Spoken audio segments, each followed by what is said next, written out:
Well, hello everybody. This is episode one of the life.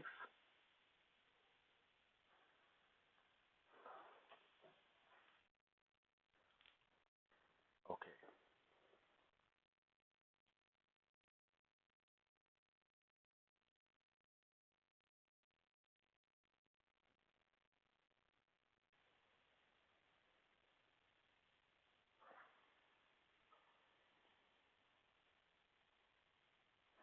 hello. Let me try this one more time. So this is the life and story of a prophet and a drummer. So I just want to really just um, come to you and say hello. Again, my name is Charles Shelton Jr. And I'm not going to keep you too long because this is just my first episode. So I do operate under the anointing and under the lifestyle of a prophet. Also, I love being a gospel drummer. So I have really, literally, probably spent my whole life with my passion as a drummer. But half of that has been operating under a prophet. All right. So let me give you the story first of the drummer side of me. All right.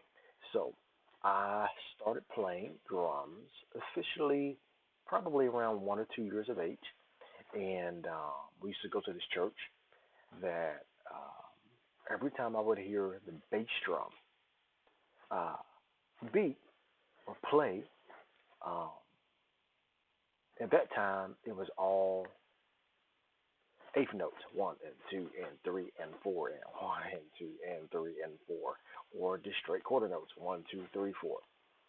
So every time I would hear that, my mom would tell my dad, "Come over here and listen to this because he's keeping time with how fast they're going." So indeed he did. And when I was birthed, I gravitated to pots, to pans, to everything you can think of, vacuum cleaners. And preferably, my goal is to share pictures and maybe some videos and stuff with you all down the line. But fast forwarding, my father got me a junior drum set at the age of 2. Real wood, the little toy cymbals, but everything else was real. It's just a junior model size. So I was able to literally um, start on that kit, and I would go through heads, I would go through sticks, of course, as every young musician and or drummer would do, and I literally would listen to cassette tapes. You had pause, you had play, you had stop, fast forward, and rewind. That was it. That's all you literally had. So that was my learning base. I didn't really have a lot of VHS tapes, but I had a lot of cassette tapes. John P. Key, Hezekiah Walker, you name it. Carmen, Allison Durham Spear, Albert Slaughter. So I had a good variety of music to learn from. So I was able to just play for hours, sun up to sundown. And I didn't really want to go outside and play, didn't really want to go over to everybody else's house. Drumming was my passion, was my love.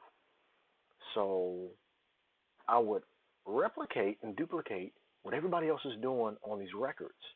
So as a kid, I'm going into rehearsals knowing the material better than adults because my ear was just that keen because I had to be a quick learner. Well, I'm left-handed. So I would play left-handed at my house, right-handed at concerts, at churches, at festivals, television shows, whatever I'm doing. And that helped me in the long run because it was a very quick learning experience and an environment. So I've always played drums. My father's a keyboardist, so I mean I play around on keys. He's an organist as well. So I never had any formal lessons, just what I've been able to hear. I did go to a local university for music, and there I, learned how to read music and understand it better. But um, let me go back to um, at 7 years old, I was able to do a Nickelodeon commercial. Nickelodeon at that time was looking for young talent. They went all across the globe, and I think they selected one person a year to be showcased. And a friend that worked at our local education system had submitted my name. Well, they contacted my parents and did all, I guess, the contracts, all this type of stuff, whatever there was that they did. And first of all, you had to go through an audition. Then you had to submit some more stuff, and then they came to where you were to audition you. So I never will forget being like 7 years old, and everybody from Nickelodeon is at your school now to pretty much record you. And I just thought I was doing just, whatever. I didn't understand what that was, but it was mind blowing to think about that now because that really literally changed my life. Um, to see your face sitting in your own home on television at that age. So it was really very interesting because you're like, man, everybody now in my state, in my cities, knowing who I am, and it's just like, wow, wow. So that really helped skyrocket my career. And there on out, it really was like a Mount Everest effect. And I literally just kept practicing, getting more phone calls, getting to do certain things. Now I'm starting to travel. Now my name is becoming abroad. And so I was able to really build my craft but stay humble. And as you know, as this storyline progresses and I start to really give you a whole lot more nuggets, I'll get more in depth into the stories and give you more information and preferably pictures and or videos if I can. So I want to kind of gravitate to the prophetic side. I always knew I had a special anointing and or gift on my life. Um, Around 7 years old, I had an encounter, I believe, with the angel of the Lord. I was in the shower and I shut my eyes, and next thing I know, I'm having a vision of an angel walking towards me. It's quite a distance away. And I'm like, so I'm looking deeper, and it's walking towards me with his hands outstretched. It scared me so bad that I shut the shower off and literally opened my eyes, and almost speechless, and I never told anybody that for quite some time. Um, but I remember being in services and the anointing being so strong on my life that all I could do was just cry at times because it was just that strong.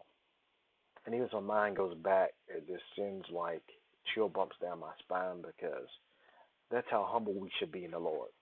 You know, that we should be as children so humble that the anointing is so pure in our lives.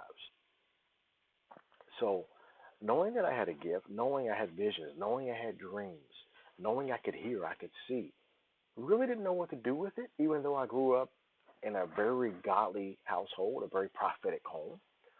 Sometimes we don't share our gifts because we think we're strange. We think we're that different that nobody else really knows how to relate to us. So I just want to say, if you have a gift, find someone to help pull the gift out of you, whether it's prophetic, whether it's singing, whether it's playing an instrument, whether it's teaching, whether it's preaching, whether you're an apostle or an evangelist, whatever it is, link up with people that is going to be on your same level or a level above you that can take you to that next level. So thank the Lord. I always had a father that was very prophetic, always had dreams, always had visions, always moved in the apostolic anointing. So my mom just as well. So it was kind of easier to watch and learn, not replicate. Watch and learn. That's a big difference. So, um, and to always be able to link up with prophets and prophetesses wasn't a mistake, neither was it by chance. Being exposed to that at a very young age. So, um, being a prophet is a very lonely road. A lot of people won't and don't understand your office and or calling. It's not strange. Don't think it is strange. Um, you are meant to be a very peculiar person, people, um, and God hasn't chosen us sometimes to fit in with everybody.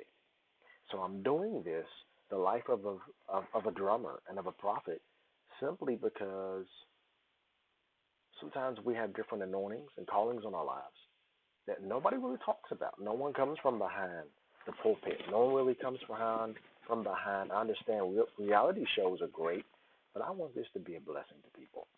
I want this to be something tangible that y'all can almost feel like, man, I really know this young man. I really know this this man of God. I really know this drummer. Man, he can relate to me. He's meeting me where I am. You know, that's why I'm doing this. Um, so, again, this is my first episode, first YouTube regarding this. So I pray that as we continue to kind of dig deeper and dig deeper, that I'll be able to share my life, my stories, um, firsthand experiences, um, who I've met, who I call friends, who I call foes, you know. So, but I'm not on here to name bash. I'm not on here to deal with foolishness. I'm on here to laugh. I'm on here to have a good time. I'm on here to, and if you notice something over here in this corner, hopefully I'm pointing to it right, you'll see a power button to the left, all right? And it has on, power on, power on, power on.